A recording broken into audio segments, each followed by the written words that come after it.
rein vuret. Video e vo desket gant ar penaos rein vuret pe ar chutel d'ar babik. Ar vuret a servija da rein les artificiel pe les brand tenel gant ar abritor. Daout ar tiwal, gant pe beilan bronan a rein vuret e ket ar babik da implijout daoust tum da lonkan savel. Pa eva ar babik d'ar brand e lonka a lies gant etiot astenet an arok. Ar kontroleo pa eva d'ar vuret. Gwelloc'h e neuze rein da evan gant an dasen e plas ar vuret.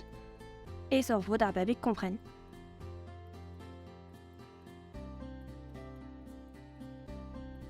Evit rein ar vuret, dalc'hit ar babik anter a zeet. Flourit lapen ar babik gant ar chutel evit buntan warnan da digori braz ar krenou. A laket ar chutel a bez en hinan.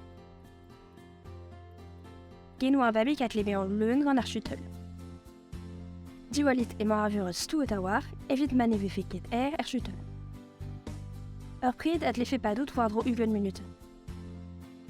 Ma eva ar babik buan ar vitse, di babit kentor ur chutel a diver a gousta digor. A rentro la c'hall ben oie.